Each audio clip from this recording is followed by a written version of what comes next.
Hey guys, it's Greg with Buy the Bootstraps, b2bootstraps.com. Check out the store, check out the social media. I'm outside for a change, not in my living room. Kids inside watching cartoons. I want to talk about COVID-19 or coronavirus. You know, I don't know where you guys live. I live in the state of Minnesota, and we have had nothing but a serious meltdown collectively in this nation, globally really, about this pandemic, which I know it was serious in China and Italy and places like that. And I mean, it's serious everywhere it goes, but it's not the killer of what people have claimed it to be. How they sit there and said that, millions of people are going to die. There was going to be, what was it, in the United States, 40 million people. Here in our state, it was supposed to be 7 million people. 7 to 9 million people, something of that nature. But in reality, we've only had 147 deaths in America, or 147,000 deaths. Now, I don't applaud that for anyone. Obviously every life is precious, but compare that to our annual death rate that we have every year. Look at the death rate of what we get with the standard flu season, the emphysema and things of that nature. We don't shut down our country and shut down our economy and destroy everything we have simply because of a flu. We just don't. Here in my state, we have been shut down since mid-March. All right, they told us we were going to go home for 2 weeks, which I was on board for that at first. I didn't like it, but I was like, I understand. We want to slow the curve, is what it was. We want to slow the curve. It was never under the guise or sold to us that we were going to eradicate the virus to where no one was going to get infected. The idea was that we wouldn't overwhelm our hospitals and it wouldn't overwhelm our ICUs and things of that nature, ventilators, all that crap. All we were trying to do was make sure that if this pandemic was to break out, that those people who would need those medical items would have them available, and that our hospitals and ERs would not be overwhelmed with so much influx because they assume that so many people are going to die.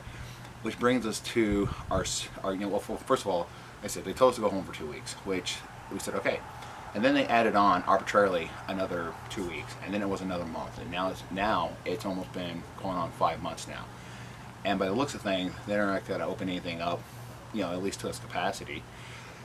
Then we were told, like, okay, initially, before they revised the models, that from their models, which I don't know where they got their evidence from, where they got their facts from, because they don't tell us this information, but according to them, we were going to have something like 400,000 people infected in Minnesota, and we were going to have something like 70,000 deaths. We haven't even come close to that, and thank God. I mean, really, thank God. So then they revised the numbers because they were so astronomically wrong on what they were getting that with the revised numbers, we were still, even with the social distancing, even with the wearing a mask, even with the staying at home and all this other stuff, have everything shut down, they still said that we were going to lose something like 30,000 people, and we were going to have like something like, again, 400,000 infections. Not even close. So then it was, okay, well, once we start testing people, we can get 20,000 tests done a week, then we're going to open up the state. Well, we accomplished that, and the state's still shut down.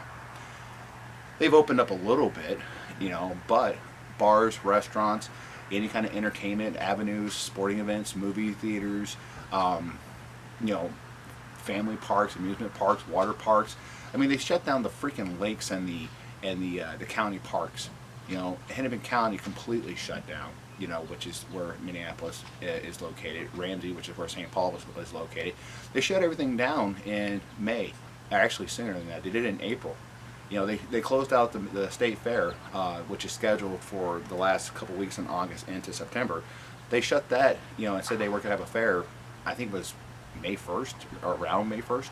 And again, without having the adequate numbers and information. Like I said, so far, there's only been 147,000 deaths, and that number could fluctuate from when this video was made, but around that number.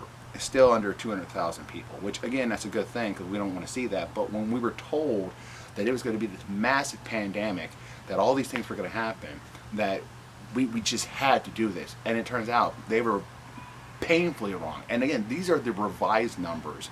That's that 30,000 people and 400,000 people are going to get infected. Those are the revised numbers of what they said.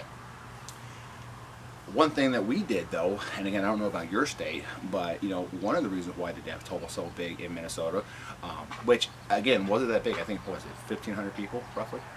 Roughly 1,500 people in Minnesota, give or take. I'm not exactly sure, but 83% of our deaths from coronavirus came from assisted living facilities and nursing homes. They were taking old people, the most vulnerable, and placing them in nursing homes as opposed to hospitals. All these ICU beds that we needed, all these these nurses that we needed to have. They put these people in nursing homes where the virus could affect the most vulnerable, and 83% of all of our deaths came from long-term facilities, nursing homes.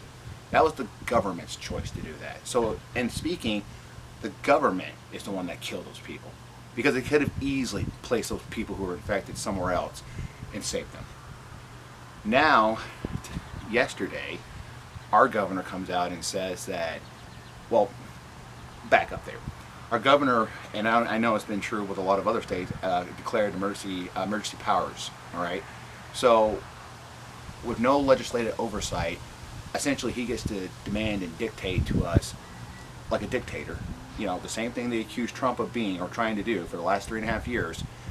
This man is actually being a dictator, because he's telling us you can't open up, you can't feed your family by having commerce commence. You have to be in isolation and shut down, so morale's down, depression's high, substance abuse is high, suicides are high, which they don't talk about, but they are. And this governor, as of now, has already issued, that I know of, 80 executive orders with no legislative oversight. Okay. And then yesterday, he dictates that we have to wear a mask. Like, mandate wear a mask. It's not that big of a deal. It's just a piece of cloth that goes over your face.